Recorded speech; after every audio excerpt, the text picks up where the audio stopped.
controversy over TPP rally continues. The presidential office says rally leaders must pay attention to the safety of police officers at their events. That's after participants at a TPP rally allegedly assaulted police officers on Saturday, in videos posted on social media. Officials say that 8 police officers sustained injuries at the rally. The Ministry of the Interior said that offenders were being charged with obstruction of official duties, coercion, and violations of the Assembly and Parade Act.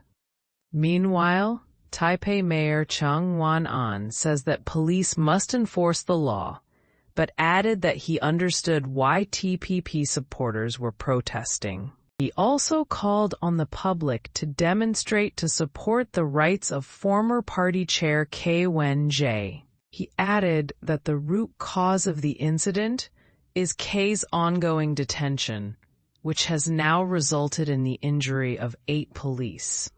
National Federation of Industries opposes rise in electricity rates. 2 review meetings over minimum wage and electricity rates are scheduled this month, and Taipei-based Chinese National Federation of Industries expresses strong opposition to an increase in electricity bills. CNFI Chair Pan Junrong. Chinese military parade. The CCP is showing off its military might at a major parade in Beijing. The event marks the 80th anniversary of the end of World War II, at which time the People's Republic of China did not exist. Troops will march with President Xi Jinping, after which he will deliver a speech to an audience with members including leaders from North Korea and Russia. Many weapons will be on display for the first time, including strategic weapons and drones. Bolivian presidential candidate pledges to maintain some MAS policies. Bolivian presidential candidate pledges to maintain some MAS policies. A front-runner in Bolivia's presidential election says he will maintain some of the left-wing ruling party's social benefits, while also cutting the country's deficits. Centrist Rodrigo Paz says he wants to attract a diverse group of voters to fix Bolivia's economic crisis. He says he will maintain some social benefits of the outgoing Movimiento al Socialismo, but he has avoided pressure to clarify his policies with just weeks before the runoff election. In October, Paz will face former right-wing President Jorge Quiroga. This comes after Paz came from left field in the August 17th general election, with his party, the Christian Democratic Party, meeting unexpected demand. Although Paz received the greatest share of votes in that election, Bolivian law states that candidates must get at least 50% of the vote or beat the runner-up by 10 percentage points to avoid a runoff. New Taichung Go Pass expands Taiwan Pass travel options. President invites legislators for dinner in effort to increase communication. President Lai Ching-te is inviting DPP lawmakers to dinner at his presidential residence as an effort to improve communication channels between the executive and legislative branches. Presidential office spokesman Karen Kuo added that the move was in an attempt to understand caucus leaders' thoughts. Kuo said that Lai will dine with lawmakers from different groups in 4 different batches in order to ensure the smooth passage of bills, especially the 2026 General Budget Plan. Lai hopes to strengthen exchanges and, through constructive discussions, ensure the smooth implementation of other government programs and key livelihood policies. The spokesperson also said that this year's dinners mark the 4th time that the president has held similar meetings with lawmakers. Lin Yuting to skip world champs due to no response over sex tests. Olympic gold medalist boxer Lin Yuting says she will not attend this year's World Boxing Championships due to a lack of response regarding her sex tests from the organizer World Boxing. Officials said that they had submitted all relevant tests to the World Boxing Federation, but that they had not received a response as of the departure date yesterday. Therefore, Lin will skip the games, with officials saying that they want to prevent athletes traveling to the UK where the games are being held if they will not be able to participate.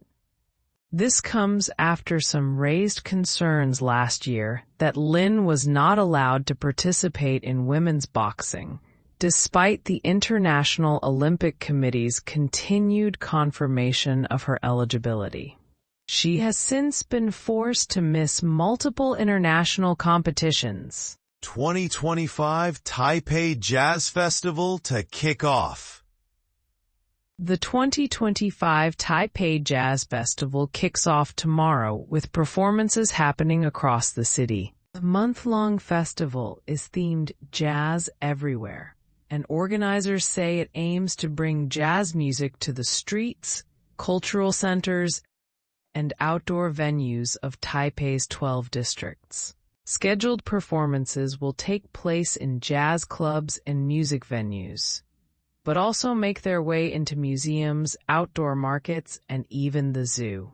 The final event will take place from September 26th to the 28th at the Taipei Music Center's outdoor stage, featuring local and international artists, including Chris Babida and the Blue Note Tokyo All-Star Jazz Orchestra. 1,000 dead in Sudan landslide. Now turning to international news. At least 1,000 people are dead in Sudan's Darfur region following a devastating landslide. A rebel group controlling the area just reported the disaster, but it took place Sunday in the Mara Mountains, following days of heavy rainfall. They add that the village was completely leveled, with only one survivor out of all village residents. The group is appealing for the UN and international aid groups to help recover victims' bodies. Israel kills at least 31 Gazans. Israel kills at least 31 Gazans. Israel killed at least 31 people across the Gaza Strip as they launched strikes, pressing ahead with a major offensive in Gaza City. That's as Israel has killed over 63,000 people in its siege on the Gaza Strip. Meanwhile, leading scholars accuse Israel of genocide. 86% of the 500 members worldwide of the International Association of Genocide Scholars say Israel's policies and actions in Gaza meet the legal definition of genocide. That's after two prominent Israeli rights groups said that their country is committing genocide in Gaza. Meanwhile, airstrikes and artillery shelling have sounded throughout Gaza City since Israel declared the Gaza Strip's largest city a combat zone last week. Residents have witnessed explosive-laden robots demolishing buildings in the city. Viet Military Day. Viet Military Day. In Vietnam, it's National Day, and the country is celebrating with its largest military parade in decades. Thousands packed Hanoi's Ba Dinh Square, where Ho Chi Minh declared independence in 1945, to watch the parade of troops and weaponry. Nearly 16,000 soldiers joined, along with personnel from China, Russia, Laos, and Cambodia. After Ho Chi Minh declared independence in 1945, fighting quickly resumed as Vietnamese forces fought the French in the First Indochina War, when Vietnam was divided into the Communist North and U.S.-backed South. The Vietnam War followed, during which the Communist North ultimately defeated the South and its allies, capturing Saigon on April 30th, 1975. Controversy over TPP rally continues. National Disaster Prevention Day. The Executive Yuan will launch a series of events for the National Disaster Prevention Day, aiming to raise people's awareness for natural disasters. The National Fire Agency announces that this year's theme is Surviving a Major Earthquake, Strengthening Preparedness. Starting September 17th, large-scale earthquake and tsunami rescue drills will be conducted in Yilan County and New Taipei City, simulating a magnitude 8.5 earthquake in east of Taiwan that triggers a tsunami. On September 19th, a nationwide earthquake alert will be sent out starting at 9:21 a.m., followed by a tsunami alert in coastal areas at 9:30 a.m.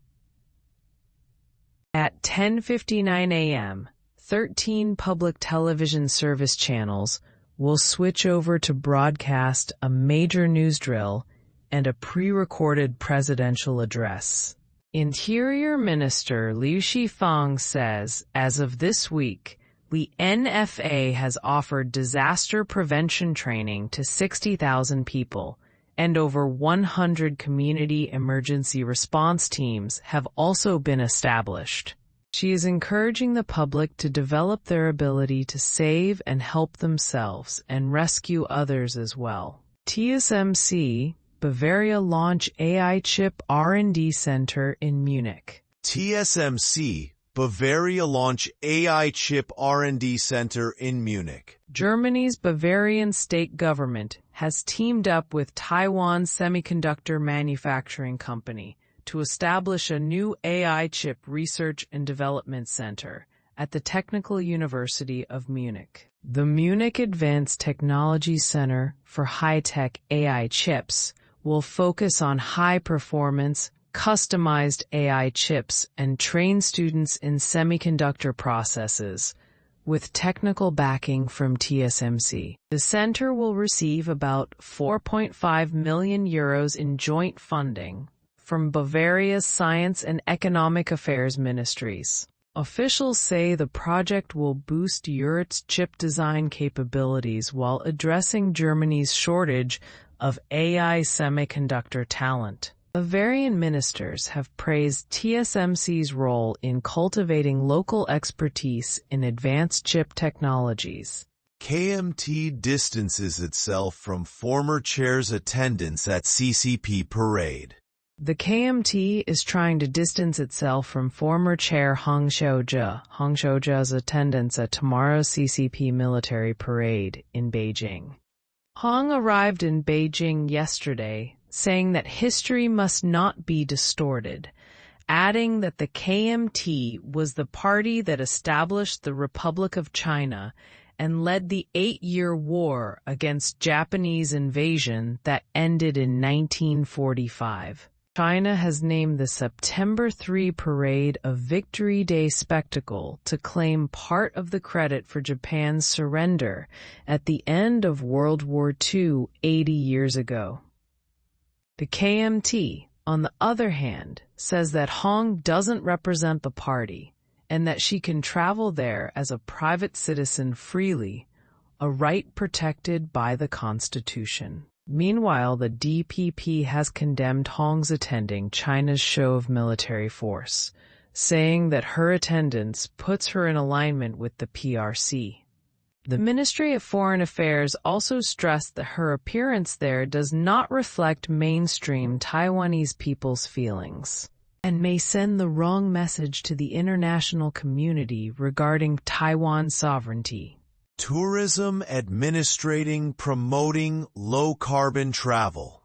The Tourism Administration is pushing low-carbon travel with over 170 new promotions. The agency is working with Taiwan Railways Corporation, Taiwan High-Speed Rail, and hotel operators to combine eco-friendly transport with certified sustainable accommodations.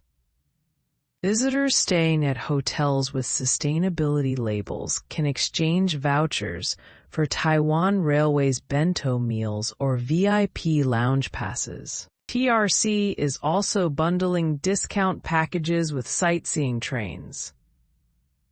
Meanwhile, THSR is offering discounted Hotel Plus ticket deals with up to 22% off fares. The operator says its services have carried a carbon reduction label for 10 years, cutting emissions by at least 3% annually.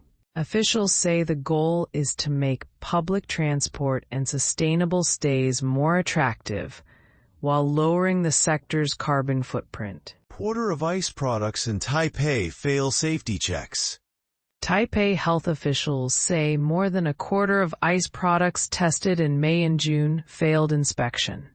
The city's Department of Health checked 108 items, including frozen desserts, edible ice, and cold beverages. 29 failed the first round of testing. That's nearly 27%. Even after follow-up inspections, about 10% still did not meet food safety standards. Officials say the main issues involved excessive levels of bacteria, indicating possible hygiene problems during production or handling. Businesses that failed twice now face fines up to 3 million NT under the Act governing food safety and sanitation. Guyanese election. Thousands of voters in Guyana have participated in what many say is the country's most consequential election in decades. The winner of the election will oversee $10 billion in annual revenue from offshore oil and gas production.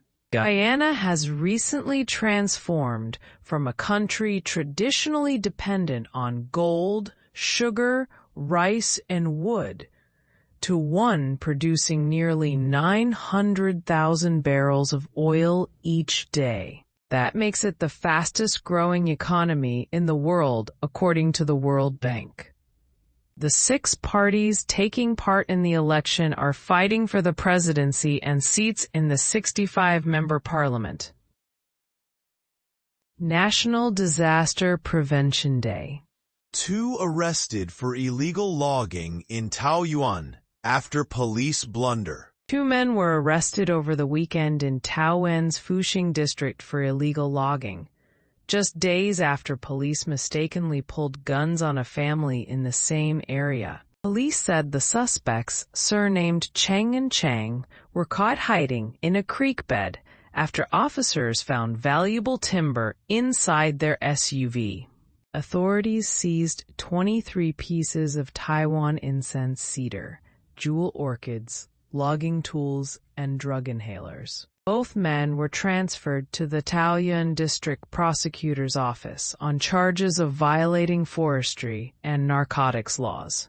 The arrests came shortly after a separate incident where police wrongly targeted a family of 5, prompting an apology and a review of procedures. Lin Daihua conveys support for reform to president.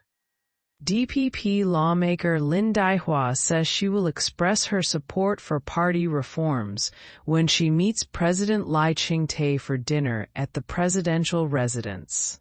The presidential office announced that Lai will host dinners with lawmakers to improve communication between the executive and legislative branches. Lin, who is currently under investigation for embezzlement, said she will tell the president that no topics should be off-limits, regardless of lawmakers' party affiliation. She added that the recent failure of the Great Recall movement shows now is the right time for reform, and she hopes Lai will hold frank discussions with DPP caucus whip K. Jianming.